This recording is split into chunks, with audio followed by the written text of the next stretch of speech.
예, 요즘 거리에 나가보면 한 집 건너 한 집이 편의점이라는 말이 실감납니다. 편의점 수는 지난 2011년 2만여 개에서 올해 3월 기준으로 4만여 개, 그러니까 2배 가까이 늘었습니다. 인구 1200명당 편의점이 하나씩 있는 셈이어서 편의점 천국이라고 불리는 일본보다도 2배 가까이 많습니다. 그러다 보니 요즘은 편의점을 운영해도 알바생이 가져가는 돈보다 적다는 말도 나오고 있어서 정부가 대책을 마련했습니다. 오늘은 이 문제를 좀 따져보도록 하죠. 자, 강동원 기자, 오늘 대책의 핵심은 편의점을 새로 낼 때 일정 거리 안에 다른 편의점이 있으면 내지 못하도록 하겠다, 이런 거죠. 그런데 과거에는 이게 담합이라고 해서 마구잡이로 편의점이 생기지 않았습니까? 예, 맞습니다. 지난 1994년이었죠. 그때부터 이제 편의점 업계는 이 신규 편의점 출점 시에 기존 점포 80m 이내에는 열지 못한다는 이 자율 규약을 제정해서 시행했었습니다. 자, 그러다가 2000년에 이 당시 공정위원회가 업체 사이의 담합 행위로 판단해서 이 규약을 무효화했었습니다. 그렇다면 공정위가 생각하는 담합의 기준이 바뀐 거라고 봐야 합니까? 예, 그렇게 볼 수도 있을 것 같습니다. 다만 과거와는 달리 이번에는 편의점 사이의 거리, 그러니까 80m 안에서 새로운 편의점을 낼 수 없다, 이런 명확한 거리를 명시하지는 않았습니다.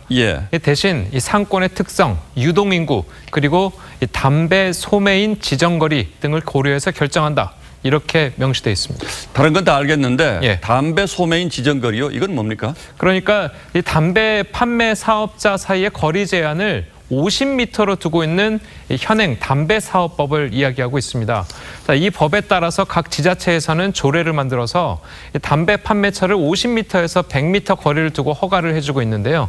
이 때문에 편의점 업계에서는 이 사실상 50m에서 100m 이내에는 새로운 편의점이 문을 열 수 없게 된 것으로 보고 있습니다. 그렇군요. 그러나 그렇게 보면 뭐 사실상 거리 제한이 있는 거나 마찬가지네요. 예, 맞습니다. 숫자로 표현한 것에 불과하다는 비판을 받고 있습니다. 이 시장에 대한 신규 진입을 막는다는 점에서 반시장적인 정책이다, 이런 평가를 하기도 하고요. 들어보시겠습니다.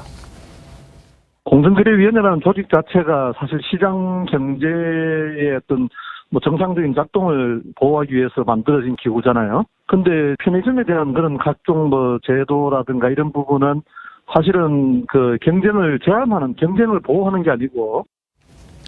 자, 그러니까 정부가 너무 시장에 개입한다는 비판을 피하기 위해서 업계가 자율적으로 규약을 만들고 정부가 그것을 일종의 허용하는 이런 방식의 모양새를 취했다, 이렇게 볼 수도 있습니까? 예, 맞습니다. 사실상 이 편의점 업계가 경영 악화를 겪게 된 것은 굉장히 오래된 일입니다. 그래서 이 공정위도 이 문제를 오랫동안 고민해 오면서도 이 담합 문제 때문에 결단을 내리지 못하다가 지난달 9일이었죠. 이 문재인 대통령이 편의점 업계를 지원할 이 종합 개선 방안 마련을 지시한 것이 이 결정적인 계기가 된 것으로 알려져 있습니다. 그렇군요. 취지는 좋습니다만 시장을 거스르는 정책은 또 반드시 어떤 부작용이 생기게 마련이니까 이 문제도 부작용이 생기지 않도록 잘 관리할 필요가 있겠군요.